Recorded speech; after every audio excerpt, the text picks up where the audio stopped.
بسم الله الرحمن الرحيم. الحمد لله رب العالمين، وأفضل الصلاة وأتم التسليم على سيدنا وحبيبنا وشفيعنا محمد وعلى آله وصحبه أجمعين. أخواتي العزيزات، السلام عليكم ورحمة الله وبركاته. أرجو أن تكون جميعا بخير وفي أحسن حال. أهلا وسهلا بكن مرة أخرى في أسبوعنا الثاني من الدروس. أتمنى أن تكون قد استفدتن من الأيام الماضية للمراجعة وجبر أي دروس فاتتكن. لا تنسين أخواتي أن التعلم يتقنه الصبر والتدريج. خواهرانی عزیز، امیدوارم که همه شما صحت و سلامت باشید و در بهترین حالت قرار داشته باشید. باز هم به هفته دومی درس هایمان خوش آمدید.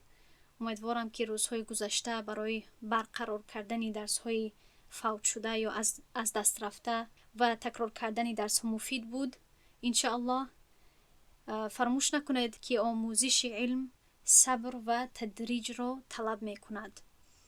اليوم بإذن الله سنواصل دروسنا في الكتاب الفقه نور الإيضاح للإمام الشرنبلالي رحمه الله. قد أكملتن حتى الآن 7 دروس، واليوم نبدأ بالدرس الثامن إن شاء الله. ولأن هناك بعض الطالبات الجدد سأعيد الشرح من باب سنن الوضوء حتى تفهم الجميع. امروز ما درس هایمان را از کتاب فقه نور الإيضاح از امام شرنبلالي ادامه میدهیم. تا امروز شما 7 درس را تمام کرده اید و امروز ما به درس 8 ان شاء الله شروع خواهیم کرد. از بس که چند نفر شاگردان نو همراه ما شدند، من انشالله شرح درس را از باب سنت های وضو از نو آغاز میکنم تا اینکه همه بفهمند. انتبهنا أيتها الطالبات، في بداية كل درس جديد سأطلب من إحداكن قراءة متن الدرس السابق وأيضا ترجمته، فكن مستعدات لذلك وفقكن الله. آگاه باشید ای طالبات علم که در آغاز هر درسی نو من از یکی از شما خواهش میکنم که متن درسی گذشته را و ترجمهش را بخواند. لطفاً برای این آماده باشید. وللتوضيح، هذه السنة مخصوصة لكتاب مبتدئ في الفقه نركز فيه على الأحكام فقط دون التفصيل في الأدلة. يعني إن كنا ستدرسنا أحكام العبادات الخمسة، يعني الطهارة والصلاة والصوم والزكاة والحج، ولكن لن نتعمق في أدلتها الشرعية الآن. التعلم يأتي خطوة خطوة. عندما تبلغنا المستوى المتقدم إن شاء الله، يعني الدرجة العلمية، ستتعرفنا على الأدلة القائمة على الكتاب والسنة إن شاء الله. برای توضیح، این سال تنها برای آموزش کتاب ابتدایی در فقه هست که در آن تنها به احکام تمرکز میکنیم به آن که به دلیل های احکام فقهی وارد شویم. یعنی که شما احکام 5 باب عبادت رو، طهارت، نماز، روزه، زکات و حج رو می آموزید، اما حالا به دلیل های شرعی آنها داخل نمی شویم. و چنانی که قبلا به شما بار گفتم که آموزش باید مرحله به مرحله صورت گیرد. بعدا هنگامی که انشالله شما به سطح پیشرفته رسید، دلیل های این احکام رو هم خواهید آموخت. اما البته از سببی که در این زمانه یک فتنه پهن شده است در بین مردمان ما که هر کس و ناکس، هر کسی که خواه علم داشته باشد خواه علم نداشته باشد، از دلیل میپرسد، میگوید که دلیل تو برای این حکم چیست. نه گپی معلمه را، نه گپی استاد را و نه گپی امام شرنبلالي را گوش میکند و به تنقید کردن آماده هست. از این سبب برای اطمینان دلهای شاگردان من برای قریب همه این احکام یعنی بعضی دلایل شرعی رو پیش میکنم تا اینکه شما کمی از دلایل هم باخبر باشید. اما من پیشکی برای شما میگویم که حالا وقتی دلایل نیست. اگر شما از حاضر هم دلایل رو بیاموزید و هم احکام رو، شما یگام چیز رو نخواهید آموخت، از سببی که خیلی زیاد میشود در یک وقت و در یک دم. باید که آهسته آهسته، یعنی درجه به درجه با تدریج شما این علم را بیاموزید. پس شاگرد ابتدایی در فقه اول باید که از احکام آغاز کند و بعدا آهسته آهسته، یعنی اول از احکام 5 باب عبادات آغاز میکند، بعد از این به معاملات هم داخل می شود، طلاق و نکاح و بیوع و غیره، و آهسته آهسته وقتی که احکام تمام این باب ها را که آموخت، بعد به دلایل آهسته آهسته قدم میزند. باز هم گرچنده که این مرحله دلایل نیست، من برای اطمینان دلهای شما و از سببی که ما به خلاف این فتنه که پهن شده است کار کنیم و این فتنه رو دور کنیم از شاگردان خود، من کمی در مورد دلیل ها هم برای شما خواهم گفت. وللطالبات الجدد أقول لكن أنا أشجعكن على الاستماع للدروس السابقة، خصوصا الدرس الأول الذي يوضح ما هو المذهب ولماذا نتبعه. بشاگردان نو من میگویم که شما رو تشویق میکنم که درس های پیشینه رو در فقه آموزید، اگر شوقمندی درس های فقه رو داشته باشید. البته مخصوصا در روزهای وقفه، یعنی روزهایی که درس نداریم، کوشش کنید که 7 درس گذشته رو گوش کنید، مخصوصا درس اول رو که در آنجا من یک مقدمه میدهم و در مقدمه این علم برای شاگردان میفهمانم که مذهب چیست و برای چی از مذهب برای فهمیدن قرآن و سنت استفاده میبریم. وفي النهاية أقول لمن لا تتبعن المذهب الحنفي أو أي مذهب، أهلا وسهلا بكن إن أردتن حضور الدروس والاستفادة، وإن لم ترغبن فلكن حرية الاختيار، الأمر بكل احترام مفتوح. أخيرا برای آنهایی که مذهب حنفی رو پیروی نمی کنند یا یک گروهی هست که اون مذهب رو پیروی نمی کنند، من به شما این رو میگویم که شما اگر علاقمندی داشته باشید و این درس ها، یعنی شوقمندی داشته باشید، می توانید که در درس ها شرکت کنید. من با شما مشکلاتی ندارم و از آن بهره برید، و اگر نخواهید شما برای اختیار کردن کاملا آزاد هستید.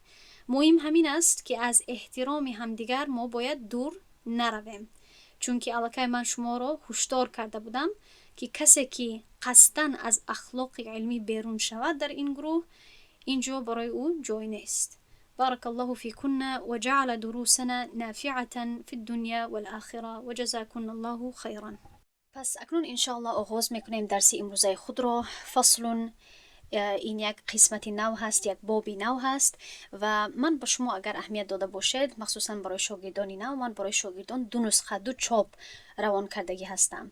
این چاپی خیلی یعنی کوتاه و روشن هست، 120 صحیفه دارد که فقط متنی همین نور الإيضاح را در بر میگیرد. اما من یک چاپ دیگر را هم به شما روان کردگی هستم که چاپی محقق شیخ سعید بکتش حفظه الله می باشد، یعنی که یک چاپی هست که 400 صحیفه به فکرم دارد که چاپی محقق هست، یعنی که تحقیق شده هست، یعنی که در اون چاپ بعض توضیح ها، بعض ایضاح ها رو، تعلیقات رو یعنی اضافه کردگی هست شیخ که متن را زیادتر روشن می سازد.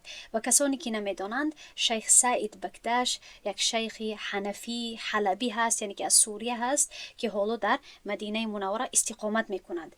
پس من هنگام درس این چاپی، در اول چاپی شیخ سعید بکتش رو استفاده میکردم، اما از سببی که حرکات نداشت من گفتم که شاید برای ابتدا کنندگان کمی دشوار باشد، از این سبب این چاپ رو استفاده میکنم. راستش فرق نمیکند که کدام چاپ رو شما استفاده کنید، اما یعنی برای آسانی شما من همین چاپ رو استفاده میکنم، چاپی 120 صحیفه داره.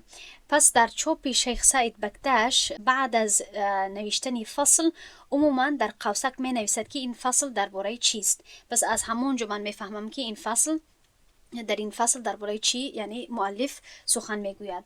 پس در این فصل، این باب درباره سنت های وضو هست و مؤلف شیخ الامام شورنبولاری میگوید یسن فی الوضوء 18 شیئا، که هنگام وضو کردن سنت هست که 18 چیز اجرا شود، یا اینکه سنت هست در وضو 18 چیز، یعنی اجرا کردن 18 چیز سنت هست. پس در اینجا نقطه اول این است درباره 18 در اینجا ذکر عدد برای آسانی کردن برای طالب علم هست، نه برای محدودیت و نه برای اهمیت دادن به این رقم. یعنی اگر سوال شود که در کدام آیت یا در کدام حدیث یعنی آمده است که سنت ها 18 تا هستند، ما در جواب به آسانی میگوییم که در یگام تا نآمده است. این را فقیهان تنها برای آسان کردن فن فقه آماده میکنند، همین گونه می نویسند، چی طوری که خود قرآن اصلا حرکات نداشت، بعدا حرکات را برای او یعنی نوشته کرده شد تا که غیر عرب ها درست خوانده توانند، و این چنین چی طوری که علم‌های مصطلح الحدیث، اصطلاحات فقهی و حدیثی و تفسیر در اول وجود نداشت و علما برای درست‌تر و دقیق‌تر فهمیدن قرآن و سنت آنها را بنیاد دادند. همین طور هم برای آسانی شاگرد نوآموز اکثری احکام فقهی با واسطه رقم‌ها و اصطلاحاتی آسان و مختصر پیش کرده می شود تا اینکه طالب علم یعنی با واسطه همین اشاره ها و همین اصطلاحات احکام رو حفظ کرده تواند. پس این اعتراضی یعنی بی پایه هست و بی معنا هست. بله بعضی مؤلفان حتی در خود همین فقه حنفی سنت ها رو 18 تا نمیگویند، شاید که 13 تا گویند، شاید که کم یا بیش گویند. اما این از چی سبب هست؟ از سببی که بعضی علما بعضی این عملهایی که در همین صحیفه می آید، در همین باب می آید، بعضی این عملها را از بخش مستحبات وضو قرار می دهند یا حساب می کنند یا از بخش آداب وضو حساب می کنند. پس در این آنقدر یعنی اختلافی بزرگ یا یعنی پریشان کننده نیست، از سببی که این اختلافات از سبب روشن نبودن دلایل به وجود می آید. در اینجا یک سوال خلق می شود که از چی سبب ما این گونه اصطلاحات فقهی داریم. البته این موضوع به اصول الفقه رابطه دارد، اما من کوتاه کرده برای شما میفهمونم. من در درس یکم فهمونده بودم اصطلاحات احکام وابسته به قوت دلیل می باشد. چقدر که دلیل قوی تر باشد، قطعی تر باشد، روشن تر باشد، مستحکم تر باشد، همین قدر ما برای انجام دادن همون عمل یا دور بودن، پرهیز کردن از همون عمل کلمه و اصطلاح قوی تر رو می دهیم. مثلا اگر در یکم حدیث پیامبر صلی الله علیه و یک حکمی را بدهد با کلمه های قوی و واضح و اون حدیث هم به طوری قوی و واضح و مستحکم ثابت شده باشد، پس شاید که ما به همون عمل حکمی وجوب رو یعنی واجب رو بدهیم.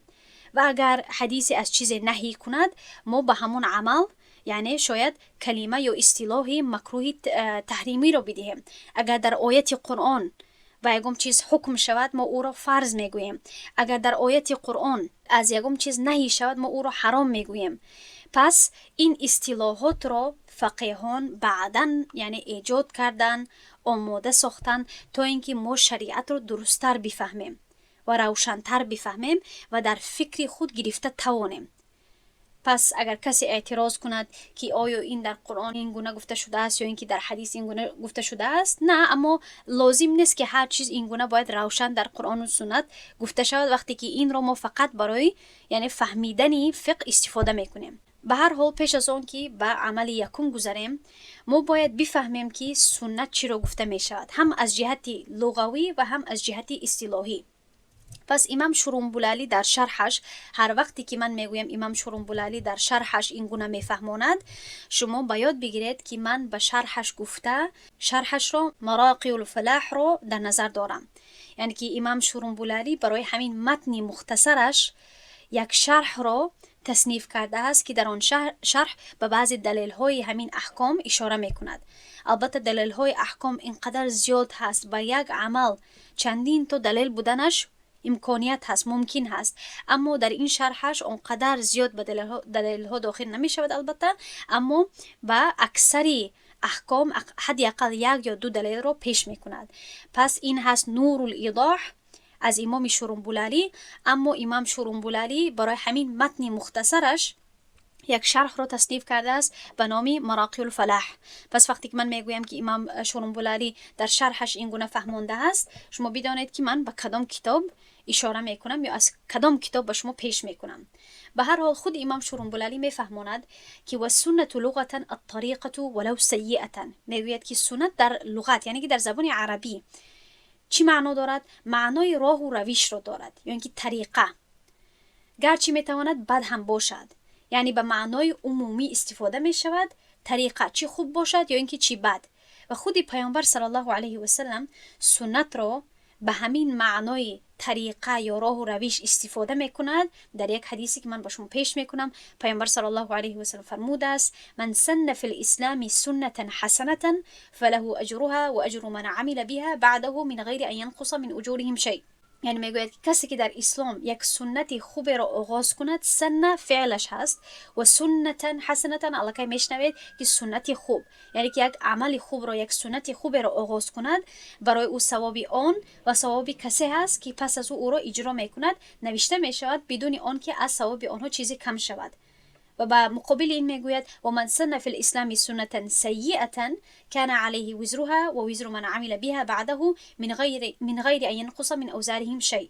میگوید که و کسی که در اسلام سنتی بدی را آغاز کند، گناه آن و گناه کسانی که پس از او آن را انجام میدهند بر او نوشته می شود، بدون آن که از گناه آنها چیزی کم شود. پس این است معنای لغوی سنت. اگر شما میخواهید مختصر کردن نویسید که السنه يعني الطريقة ولو سيئة حسنة أو سيئة، يعني طریقه چی خوب باشد یا اینکه چی بد. اما برای ما مهمتر سنت از جهت اصطلاحی هست، از جهت معنای اصطلاحیش، یعنی که در فقه در شریعت سنت چی معنا دارد. پس امام شورنبلالی میگوید که واصطلاحا الطريقة المسلوكة في الدين من غير لزوم على المواظبة. میگوید که این سنت از جهت اصطلاحی طرز عمل در دین را گفته می شود که پیروی می شود، ولی لازم نیست همیشه آن را دائم اجرا کردن. وقتی که به دیگر کتاب های اصول و فقه نظر می کنیم، معلوم می شود که نزد فقیهان این اصطلاح به معنای چیزی استفاده می شود که مقابل واجب یا فرض هست، یعنی که هر عملی می باشد که پیامبر صلی الله علیه و سلم یا خود انجام داده است یا به انجام دادن آن تشویق کرده است، نه به شکل ضروری، بلکه همچون یک عملی که پیامبر صلی الله علیه و سلم به انجام دادن این کار تشویق داده است یا اینکه خودش این عمل را انجام داده است. این یکی از 5 حکم شرعی نزد فقیهان می باشد. یعنی که اگر من کوتاه کرده دوباره مختصر کرده بگویم، خلاصه این هست که سنت عموما از جهت فقهی مقابل به فرض و واجب استفاده می شود. یعنی که وقتی که فرض و واجب به آن عمل اشاره می کند که از جهت دلیل قوی با یک دلیل قوی ثابت شده‌اند و کردن آنها لازمی است. از جهت عمل کردن، اگر عمل چی فرض باشد چی واجب باشد، برای او عمل کردن یعنی انجام دادن آن عمل یعنی حتمی هست، ضروری هست، مجبوری هست. اما وقتی که از جهت فقه ما سنت میگوییم، یعنی که ما به این اشاره میکنیم که انجام دادن این عمل ضروری و حتمی نیست، اما این به مانند مستحب و به مانند مباح نیست، چون که این از جهت درجه کمی بالاتر هست. این به یکی از عملهای پیامبر صلی الله علیه و سلم اشاره میکند که پیامبر صلی الله علیه و سلم خودش انجام میداد یا اینکه به انجام دادن همان عمل تشویق کرده است. اما معنای سنت زیادتر واضح میگردد وابسته به کدام قسم سنت، چون که بعد از این امام شورنبلالی به 2 قسم سنت اشاره میکند. یکمش هست سنت مؤکده و دویمش هست سنت غیر مؤکده، یعنی که مندوب هم گفته می شود. میگوید که وهي المؤکده ان كان النبي صلی الله علیه و سلم تركها احیانا واما التي لم يواظب عليها فهي المندوبه وان اقترنت بوعيد لمن لم يفعلها فهي للوجوب. میگوید که سنت میتواند 2 قسم باشد، مؤکده و غیر مؤکده، و غیر مؤکده رو مندوب هم گفته می شود. میگوید که آن عمل سنت مؤکده هست، یک عمل سنت مؤکده هست اگر پیامبر صلی الله علیه و سلم بعضا آن را ترک کرده باشد، اما آن عمل هایی که پیامبر صلی الله علیه و سلم دائما انجام نداده است مندوب حسابیده می شود یا اینکه سنت غیر مؤکده شماریده می شود. یعنی که میگوید که اگر پیامبر صلی الله علیه و سلم همه وقت یک عملی را انجام میداد اما گاه و گاه آن را ترک کرده باشد، آن را ما میگوییم سنت مؤکده یعنی تاکید شده. اما به مقابل این اگر پیامبر صلی الله علیه و سلم اکثری وقت یک عملی را انجام نمیداد اما گاه و گاه آن را انجام داده باشد، 1-2 مراتب آن را انجام داده باشد، پس در این وقت ما این عمل را سنت غیر مؤکده یعنی که سنتی که غیر تأکید شده هست، تأکید نشده هست، یعنی که مندوب مینامیم. امیدوارم که فرق بین این 2 عمل یا این 2 قسم عمل را شما خوب درک کردید. و بعدا میگوید که و اگر اجرا نکردن آن با تهدید یا اینکه با وعید همراه باشد پس آن عمل واجب میگردد. یعنی که بعد از فهماندن سنت مؤکده و سنت غیر مؤکده به معنای واجب اشاره میکند. میگوید که واجب یک عملی هست که اجرا کردنش ضروری هست و از چی سبب؟ از سببی که عموما وقتی که یک چیزی رو ما واجب میگوییم این از این سبب هست که برای کردن یا نکردن همون عمل وعید هست. یعنی که پیامبر صلی الله علیه و آله یک عملی رو گفته است که انجام بدهید و کسی که انجام ندهد یک وعید، یک یعنی تهدید رو با نکردن همون عمل همراه کرده است. یعنی که کسی که این عمل رو نکند چنین هست، یا اینکه چنین عذاب میبیند، یا اینکه چنین کمبودی میبیند، یا اینکه یعنی چنین گناهگار میشود. اگر این گونه وعیدها و تهدیدها باشد، پس اجرا کردن آن عمل، اجرا دادن آن عمل چی میگردد؟ واجب میگردد. پس در اینجا سه اصطلاحات رو امام شرنبلاری چی کرده است؟ توضیح داده است. یکمش سنت مؤکده، عملهایی که پیامبر صلی الله علیه و آله همه وقت انجام میداد اما یک دو سه بار ترک کرده است. سنت غیر مؤکده یا اینکه مندوب هم گفته می شود، عملی که پیامبر صلی الله علیه و سلم فقط گاه و گاه انجام میداد اما اکثری وقت انجام نمیداد و واجب آن عملی رو گفته می شود که کردنش و اجرا کردنش ضروری هست، حتمی هست. امیدوارم که فرق بین این سه اصطلاحات رو شما خوب درک کرده باشید. خب انشاءالله اکنون میگذاریم به عملی یکم، غسل الیدین الی الرسغین. مؤلف چی میگوید؟ شستن دست ها تا بند دست. خب این سنت یکم هست و در شرحش میفهماند سواء استيقظ من نوم او لا ولكنه آكد في الذي استيقظ لقوله صلى الله عليه وسلم إذا استيقظ أحدكم من منامه فلا يغمس يده في الإناء حتى يغسلها، ولفظ مسلم حتى يغسلها ثلاثا فإنه لا يدري أين باتت يده. میگوید که برابر هست چی از خواب بیدار شود یا اینکه چی از خواب بیدار نشود. اگر بیدار بود هم یک هست، برابر هست. اما برای کسی که از خواب بیدار شده است بیشتر تاکید شده می باشد به سبب آن حدیثی پیامبر صلی الله علیه و سلم که در آن فرموده است هرگاه یکی از شما از خواب بیدار شود دستش را به ظرف ناندازد تا آن را بشوید، و در روایت امام مسلم آمده است تا آن را 3 بار بشوید، زیرا نمیداند که دستش شب در کجا بوده است.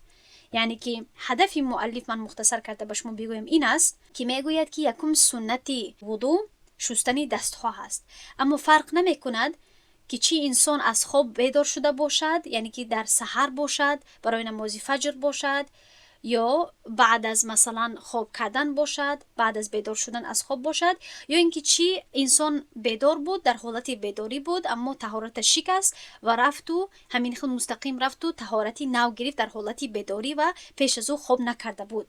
هر دوی این حالت ها فرق نمی کند، هر دوی این حالت ها برابر هست. اما از سببی که در حدیث اومده است که پیامبر صلی الله علیه و آله میگوید که وقتی که یکی از شما از خواب بیدار می شود، یعنی دستش رو باید به ظرف داخل نکند، چون که نمیداند که در دستش چیست. یعنی که میگوید که نمیداند که دستش شب در کجا بود، یعنی که اشاره به این است که شاید که دستش نجاست داشته باشد، چون که شب عموما یکم جورا انسان میخورد یا اینکه یکم جورا دست میزند، شاید که دست یعنی نجاست آلود شود. از این سبب پیامبر صلی الله علیه و آله گفته است که نباید دست رو در ظرف داخل کرد. اما فرق نمی کند که چی انسان از خواب بیدار شود یا اینکه از خواب بیدار نشود، از سببی که این همچون یک مثال پیش کرده می شود. اگر انسان بیدار هم باشد اما طهارتش شکند، مثلا به حاجتخانه رود، در حالت بیداری بود، حاجتخانه رفت، یعنی طهارت داشت اما حاجتخانه را استفاده کرد و بعد از حاجتخانه میخواهد که طهارت کند، بس در این حالت هم یعنی شستن دست سنت می باشد. از سببی که من این رو زیاد به تفصیل فهمانده نمیتوانم، از سببی که این دخل دارد، این نقطه‌ای که من پیش میکنم این دخل دارد به فن اصول الفقه که انشالله شما سال آینده درس میخوانید، اما باز هم مختصر کرده من برای شما میفهمونم، کسی که فهمید. از سببی که در حدیث وقتی که پیامبر صلی الله علیه و آله میگوید که اذا استيقظ احدكم، این رو گفته میشود قید اتفاقی، نه اینکه قید احترازی.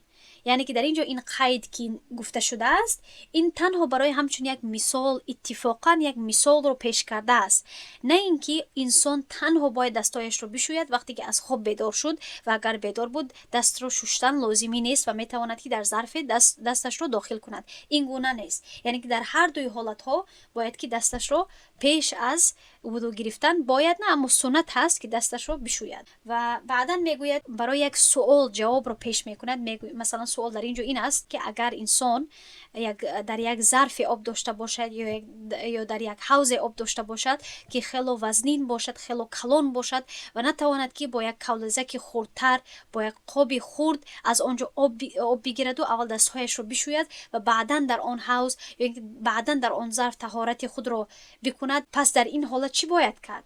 پس میگوید که اذا لم يمكن إمالة الإناء يدخل إصبع يسراه الخالية عن نجاسة متحققة ويصب على كفه اليمنى حتى ينقيها ثم يدخل اليمنى ويغسل يسراه وإن زاد على قدر الضرورة فأدخل الكف صار الماء مستعملا. میگوید که اگر خم کردن ظرف امکان نداشته باشد باید که انگشت دست چپ خود را که با نجاستی یقینی آلوده نشده است، یعنی که وقتی به دست چپ خود نظر میکنند نمیبیند یکم نجاست، تازه معلوم میشود، پاک معلوم میشود. پس در این حالت میتواند که نوک انگشت های دست چپ خود را اول استفاده کند، در همون حوض آب، در همون ظرف آب کمی داخل کند نوک دستش را، نوک انگشت هایش را، و با کفش، با کف دست راستش آب ریزد، یعنی که از همون ظرف بیرون یک طرف که آب را میشپیم یا میریزیم همین گونه باید کند و دست راستش را اول بشوید تا آن را پاک کند. بعد چی میکنن؟ انگشت دست راستش را در همون ظرف داخل میکنن، نوک انگشت هایش را به ظرف داخل میکند و دست چپش را میشوید و میگوید که این گونه باید دستایش را اول بشوید و اگر این خل کند آب مستعمل حساب نمی شود. اما اگر از حد ضرورت بیشتر داخل کند و دستش را پورا داخل کند، در آن وقت آبی ظرف آبی استعمال شده می شود که طوری که شما در درس‌های قبلی یاد گرفته بودید که وقتی که آب مستعمل گردد با آن آب طهارت کردن درست نیست. میگذاریم به عملی دوم. مؤلف میگوید و تسمیه تو ابتداءً، ذکر کردن نام الله یا گفتن بسم الله در ابتدا، یعنی که در اینجا تسمیه اشاره به ذکر کردن، گرفتن نام الله هست، خوب از اسم هست، و بسمله گفتنی بسم الله هست، یعنی که بین تسمیه و بسمله فرق هست، اما عموما تسمیه و بسمله به یک معنا استفاده می شوند. از این سبب اگر ما بگوییم که گفتنی بسم الله در ابتدا، این هم باقی ندارد. و این از کجا ثابت می شود؟ این از حدیث سنن الدارقطنی ثابت می شود، کتاب الطهاره باب تسمیه علی الوضو، که از حدیث ابو هریره رضی الله عنه ثابت شده است که میگوید که پیامبر صلی الله علیه و سلم فرمودند: من توضأ و ذکر اسم الله تطهر جسده كله و من توضأ ولم يذكر اسم الله لم يتطهر الا موضع الوضوء. هر کسی که وضو گیرد و نام الله را به زبان آورد تمام بدن او پاک میگردد، و هر کسی که وضو گیرد ولی نام الله را به زبان نآورد تنها جای وضو گرفته شده پاک می شود، یعنی و دیگر چیز نه. یعنی که در اینجا هدف پیامبر صلی الله علیه و آله این است، چنانکه که علما میفهمونند، که وقتی که انسان اول بسم الله میگوید یا نام الله را میگوید پیش از طهارت گرفتن، پیش از وضو کردن، تمامی بدنش، نه فقط اعضایی که شسته هست بلکه تمامی بدنش گویا تازه می شود، هم از جهت درون و بیرون پاک می شود.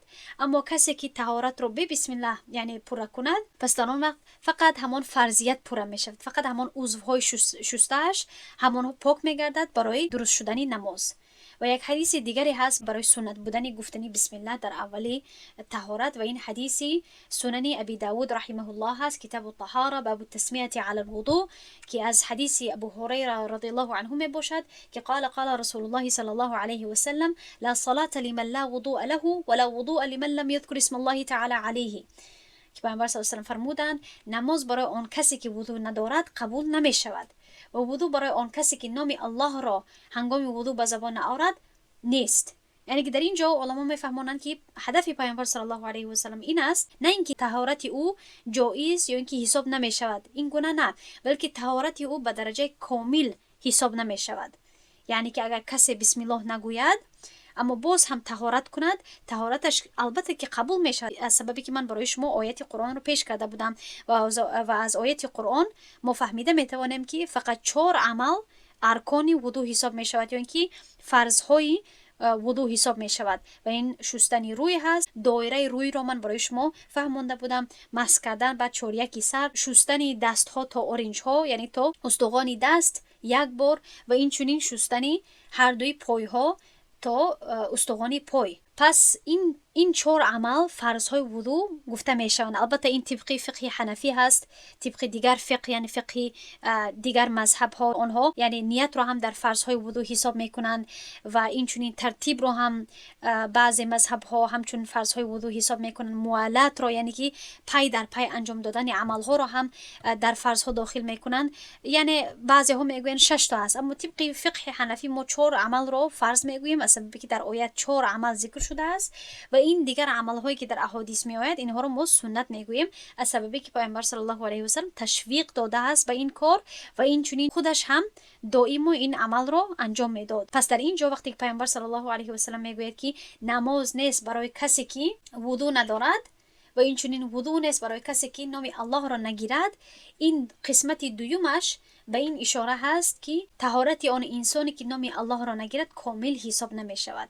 یعنی که این را از راهی مبالغه گفته می شود تا که تأکید داده شود به اهمیت گفتنی بسم الله، نه برای آن که این حقیقت هست که کسی که بسم الله نگوید طهارتش قبول نمی شود. این گونه نیست. خب میگذاریم به عملی سوم. و السواک فی ابتدائه ولو بالاصبع عند فقده.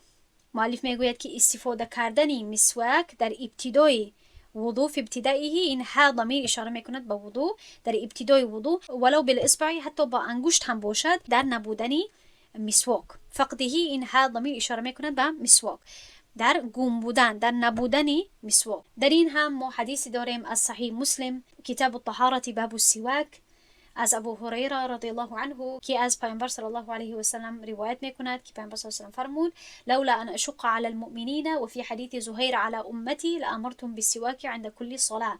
که پیامبر صلی الله علیه و سلم فرمودند اگر بر مؤمنان، و در یک روایت دیگر آمده است اگر بر امتی من دشوار نمی بود، من آنها را امر میکردم که هنگام هر نماز مسواک کنند. یعنی که پیامبر صلی الله علیه و سلم به ما فهمانده ایستاده است که اگر پیامبر صلی الله علیه و سلم امر میکرد که شما در وقت هر نماز، در وقت هر طهارت یعنی مسواک رو استفاده کنید، پس در آن وقت این عمل برای ما واجب میگشت و برای ما شاید این مشکلات رو پیدا میکرد. ما شاید در مشکلات می افتادیم از سببی که باید ما همین چوب را، همین مسواک رو باید نزد خود داشته باشیم و با این باید همه وقت طهارت کنیم.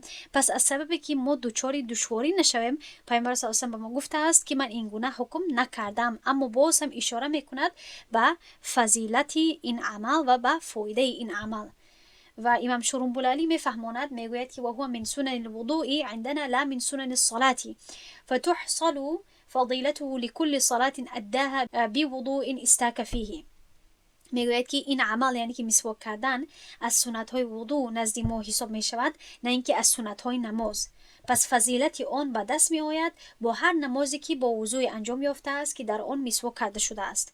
یعنی که طبق دیگر مذهب های فقهی آنها میگویند که مسواک کردن سنت نماز هست از سبب ظاهری حدیثی که من به شما حالا پیش کردم، یعنی که لامرتم بالسواک عند كل صلاه، من آنها را امر میکردم که هنگام هر نماز مسواک کنند.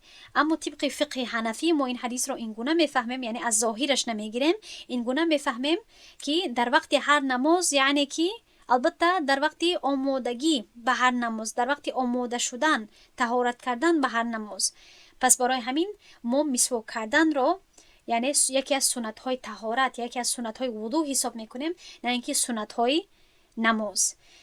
و در این نقطه یکی از استادانم المفتی زبیر حفظه الله در یکی از درس های فقهیمون یک نقطه خیلی مهم رو پیش کرد و به ما گفت که وقتی که مسجد می رود، البته که در آنجا پیروانی دیگر مذهب های فقهی هم می باشد که می آیند نماز می خوانند، پس کسانی که این قول رو پیروی می کنند که استفاده کردن مسواک سنت نماز هست، آنها چی می کنند؟ آنها عموما مسواک خود را در جیب خود می آرند و قبل از نماز، یعنی هنگام اقامه باشد، فورا می گیرند و دندانهای خود را برس می کنند و پس همان مسواک را در جیب خود داخل می کنند و نماز خود را آغاز می کنند تا اینکه سنت نماز چی شود؟ اجرا شود.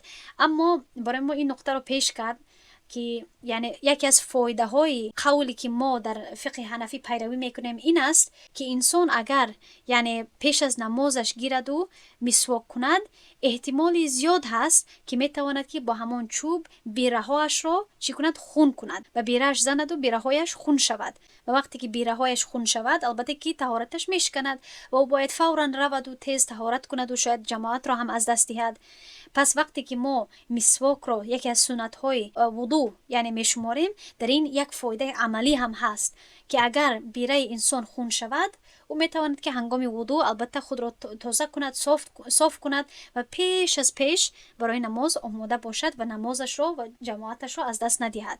این یکی از نکته های هست که استادم به من پیش کرد و من برای شما پیش میکنم، خیلی مفید هست. به هر حال اکنون در مورد این قسمتش که اگر با انگشت هم باشد، با انگشت هم اگر باشد در هنگامی نبودنی مسواک. برای این الامام ملا علی القاری که یکی از فقیهان حنفی می باشد در شرح مشکات المصابیح المرقات میگوید، در اینجا میفهماند بعضی دلیل ها رو پیش میکند برای یعنی استفاده کردن انگشت ها در نبودن مسواک. میگوید که قال علی رضی الله عنه التشویص بالمسبحة والابهام سواک، یعنی که شستن با انگشت اشاره و انگشت کلان این خودش مسواک است.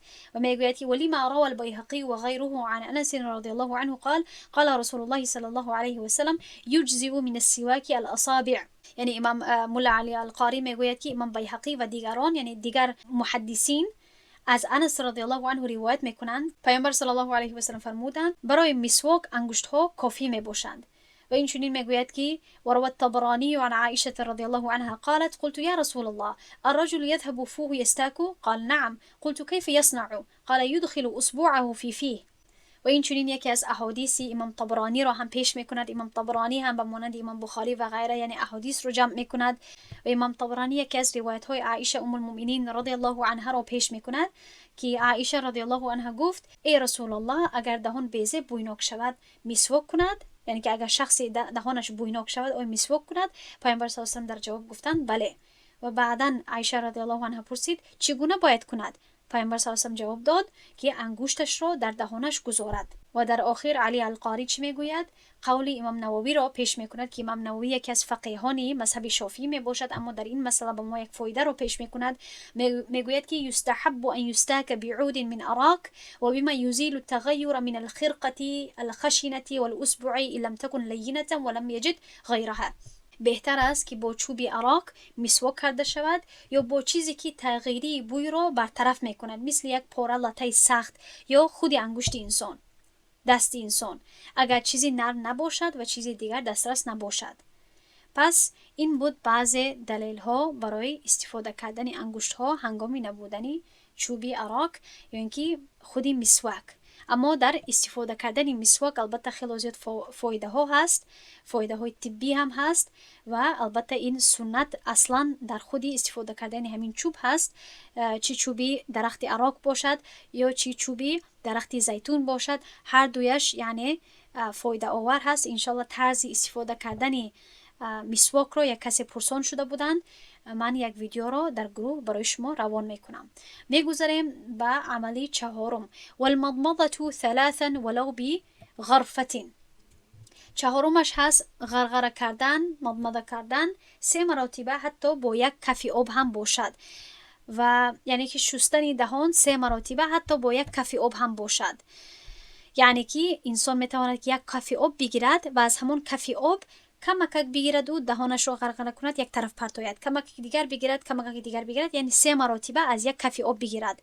من شما را نمیدانم اما عموما من که متوجه شدم در وقتی طهارت گرفتن، من متوجه شدم که خودم شخصا وقتی که من کف آب میگیرم تیز کف آبم نصف میشود، یعنی که من تنها یک بار به دهانم داخل کرده میتوانم آب رو هنگامی که کف خود رو پر میکنم. نمیدانم شاید دستهای من خرد هست یا چی، اما اگر کسی این گونه کرده تواند، یعنی دستش رو پری آب کرده تواند، یک کف آب گرفته تواند و از همون کف آب 3 مرتبه به دهانش آب داخل کرده تواند، 3 مرتبه دهانش رو یعنی شسته تواند، غرغره کرده تواند، پس این برایش جایز هست و یعنی 3 مرتبه کردن این عمل رو پوره میکند. و عمل پنجم این است والاستنشاق بثلاث غرفات، یعنی که به بینی آب کشیدن با 3 کف آب. از چی سبب مؤلف در اینجا بثلاث غرفات با 3 کف آب یعنی 3 کف جدا در اینجا گفته است؟ برای به بینی آب کشیدن و در برای غرغره کردن گفته است که اگر یک کف آب هم باشد با یک کف آب هم باشد کفایه میکند.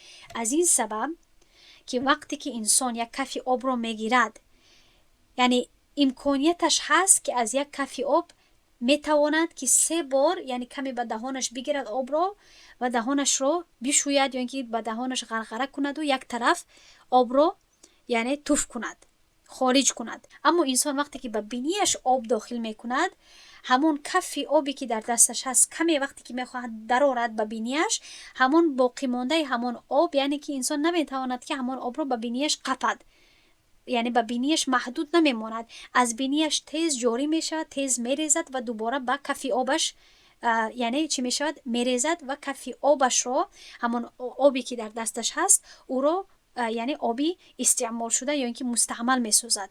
برای همین است که بین غرغره کردن دهان و به بینی آب کشیدن چی هست؟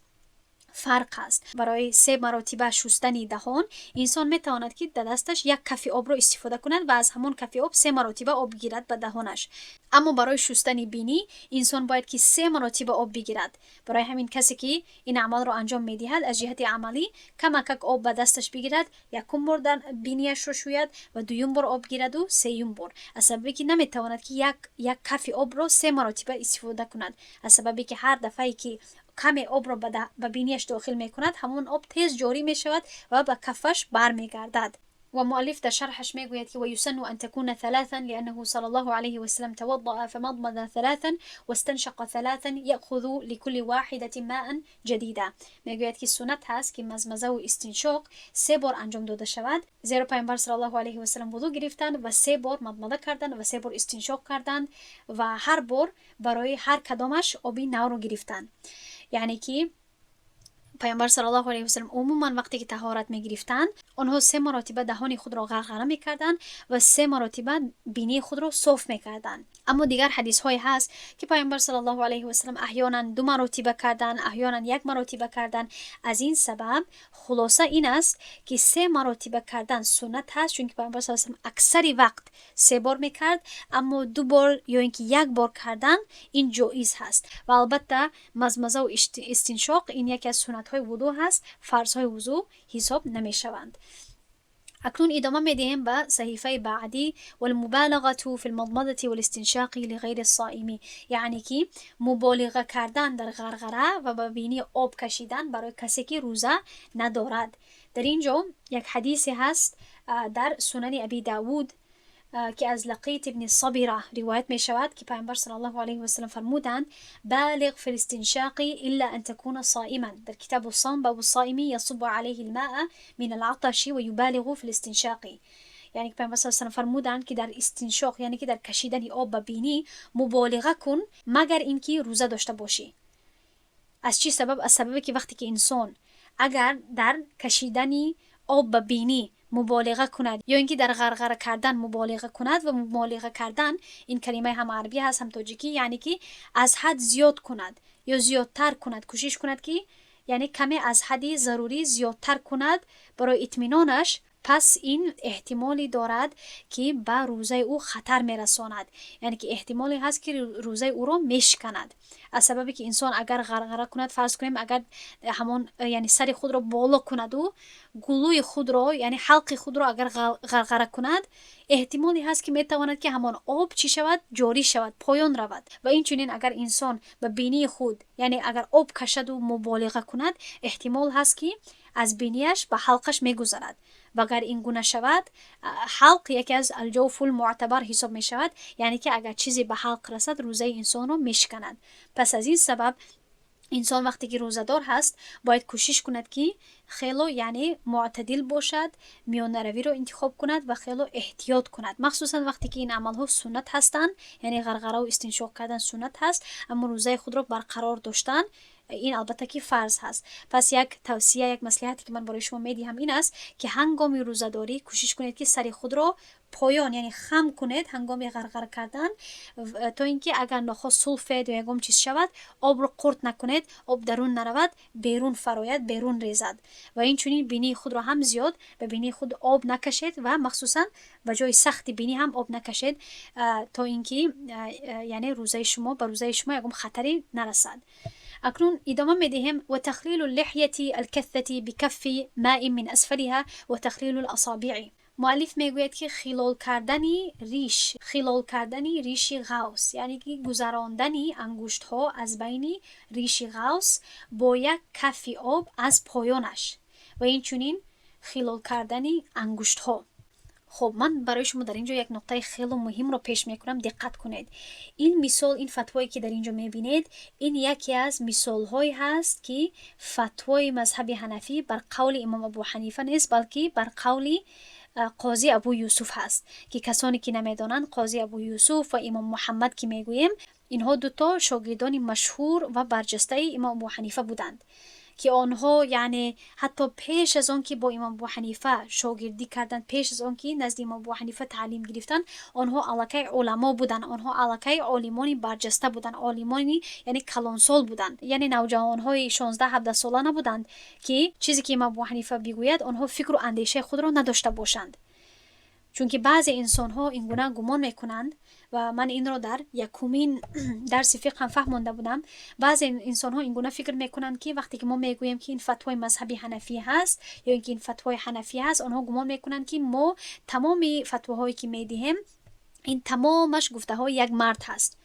آنها گمان میکنند که مذهبی حنفی یعنی که گپ‌های امام ابو حنیفه، حالانکه این گونه نیست. مذهبی حنفی این فتوا و اقوال صدها علما هست که عصر بعد از عصر، یک صدی پس از دیگر صدی آمدن و این فتواها را و این اقوال را چی کردن؟ تنظیم دادن، تحقیق کردن، دوباره نظر کردن. بعضی فتواها را چی کردن؟ یعنی بعضی فتواها را بالای دیگر فتواها ترجیح دادن، یعنی بعضی فتواها را دیگر کردن. بعضی ها گمان میکنن که مذهب حنفی همین هست که ما فقط پیروی میکنیم از گپ و از فکر و اندیشه یک مرد. همین گونه آنها میگویند یک مرد، گرچندی که این ما یعنی اگر این خل هم میبود ما پیروی نمیکنیم گپون یک مردی، همین خل یک مردی که از سری سرک باشد و از کوچه باشد. امام ابو حنیفه یکی از تابعین ها بود که این داخل میشه در عصری خیر القرون. پیامبر صلی الله علیه و آله فرموده بود که خیر الناس قرنی ثم الذين يلونهم ثم الذين يلونهم، یعنی که بهترین قرنها، بهترین عصرها عصر من هست و بعد آنهایی که پس از آنها اومدن و بعد آنهایی که پس از آنها اومدن، که اشاره میکند به عصر تابعین و اتباع تابعین. پس امام ابو حنیفه در عصر 80 هجری تولد شده بود و انس بن مالک رضی الله عنه در سال 93 هجری از دنیا گذشته بود. پس بعضی ها میگویند که امام ابو حنیفه انس رضی الله عنه را دیده بود، ملاقات کرده بود. بعضی ها میگویند که امام ابو حنیفه دیگر صحابه ها را هم دیده بود. البته خردسال بود، البته این درست هست که یکی از تابعینی یعنی خردسال بود، اما فرق نمیکند چی تابعی بود یا چی اتباع تابعین، یعنی تبع تابعی حساب کنیم. گپی اصلی در همین هست که امام ابو حنیفه یک مرد عادی نبود، یکی از تابعین بود، یکی از اتباع تابعین بود، کدام قولی رو که میگیریم. اما باز هم اگر به این گپ قدر ندهند، پس مذهب حنفی این پیروی از گپ‌های یک مرد نیست، یک تابعی نیست، بلکه در اینجا یک مجموعه علما وجود دارد که از وقتی تابعین آغاز یافت و در هر صدی، در هر عصر علما می آمدند، تحقیق می کردند، هر مسئله را نظر می کردند، دلیل های هر مسئله را نظر می کردند، با قرآن و سنت نظر می کردند و چیزی که به اصلاح نیاز داشت آن را اصلاح می کردند، چیزی که به فتوای نو نیاز داشت یا به فتوای درست‌تر و دقیق‌تر نیاز داشت آن را اصلاح می کردند و غیره و غیره. یعنی که وقتی که ما میگوییم که این فتوای مذهبی حنفی هست، خلاصه این هست که ما گپ یک انسان را پیروی نمی کنیم، بلکه فهمیش صدها علما را پیروی می کنیم که از منبعهای شریعت دلیل گرفته به هر مسئله یک فتوا پیش کردن. پس این یکی از مثال ها، همون مثال ها هست، یکی از همون مثال هایی هست که در اینجا فتوای قاضی ابو یوسف رحمه الله پیش شده است. پس همین یکی از همون مثال ها هست و امام شورنبوللی در مورد همین میگوید که یعنی که در شرحش میفهماند، میگوید که این قول قاضی ابو یوسف هست که بر اساس روایت ابو داود از انس رضی الله عنه نقل شده است که پیامبر صلی الله علیه و سلم ریش خود را تخلیل میکرد و تخلیل به معنای جدا کردن مویهای ریش هست از پایان به بالا یعنی با انگشت های تر و اون بعد از 3 مراتبه شستن روی انجام داده می شود.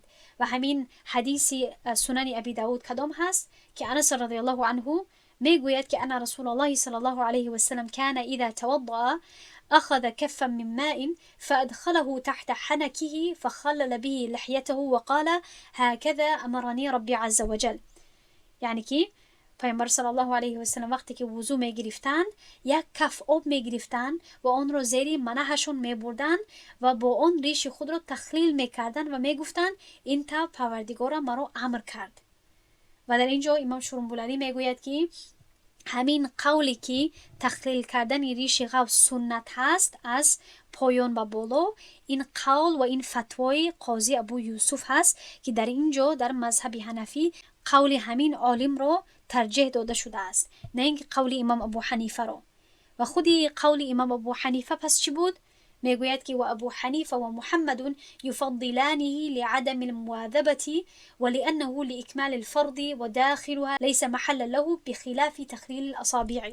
میگوید که اما ابو حنیفه و امام محمد رحمهم الله آنها این عمل را همچون عملی مستحب میشماریدند، یعنی که آن را یعنی همچون فضیله همچون یک عملی بهتر میدونستند، زیرا که این عمل پیوسته انجام داده نشده است. یعنی که پیامبر صلی الله علیه و این عمل را پیوسته انجام نداده بود و این را فقط برای تکمیل فرض انجام داده بود، یعنی که برای آن که یعنی رویش هنگامی که روی را میشوشت تا اینکه رویش درست و پوره شسته شود، برای تکمیل کردن، برای کامل ساختن عملی فرضی این را انجام داده بود، نه برای آن که ریش خودش یک جزئی مستقل هست، در حالی که داخل ریش جایگاهی آن نیست. یعنی که داخل ریش غوث اگر شما باید داشته باشید، در یکی از درس‌های قبلی من یعنی ما خوانده بودیم که وقتی که مرد ریش غوث داشته باشد، درون یعنی پوستی همان ریش را آب رسیدن لازم نیست. پس امام شوربولانی میگوید که یعنی درون ریش غوث جایگاهی فرضیت نیست، یعنی که شستن درون ریش غوث برای ادا کردن فرضیت شستن روی فرض نیست. پس برای چی این فرض گردد؟ در اینجا البته امام شوربولانی قول امام ابو حنیفه و امام محمد رو میفهمونند، میگوید که از سببی که درون همان ریش غوث محل یعنی که جایگاهی یعنی فرضیت نیست، از این سبب امام ابو حنیفه و امام محمد یعنی خلال کردن ریش رو همچون یک عملی پسندیده و همچون یک عملی فضیله و همچون یک عملی مستحب یعنی میشماریدن، نه اینکه یک سنت، چون که پیامبر صلی الله علیه و سلم پیوسته این عمل را انجام نداده بود. و بعدا تخلیل الاصابع یعنی که خلال کردن انگشت ها. در اینجا هم یک حدیثی هست از لقیط ابن صبره که گفت که پیامبر صلی الله علیه و سلم فرمودند اذا توضأت فاسبغ الوضوء وخلل بین الاصابع. یعنی که این یکی از احادیثی هست که در ترمذی هم روایت می شود، امام حاکم در مستدرک هم این حدیث را بیان کرده است، امام ابن حبان در صحیحش هم این حدیث رو بیان کرده است. یعنی که پیامبر صلی الله علیه و سلم فرمودند که هنگامی که وضو گرفتی، یعنی اذا توضأت، هنگامی که وضو کردی، فاسبغ الوضوء، وضو رو کامل انجام ده و بین انگشتان رو تخلیل کن. پس از این حدیث امام شوربولانی سنت بودن این عمل رو ثابت میکند، گرچند که در این سنت ها یعنی کمی اختلاف هست بین علما، حتی در یک مذهب فقهی هم. خب من فکر میکنم که در همین جا بس میکنیم انشاءالله. نیت داشته بودم که تا نهمش برسیم، تا اینکه درس به 2 قسمت تقسیم شود، 9 تا یکمش رو در این درس کنیم و 9 تای آخرش رو در درسی بعدی. اما از سببی که من در اولی درس کمی برای شما در مورد کلمه سنت تشریح دادم، از این سبب در همین جا درس رو به پایان میرسونیم و انشاءالله از هفته آینده از 8مش ادامه خواهیم داد. سبحان الله و بحمده، سبحانك اللهم و بحمدك، نشهد ان لا اله الا انت، نستغفرك و نتوب الیک. السلام علیکم و رحمت الله و برکاته.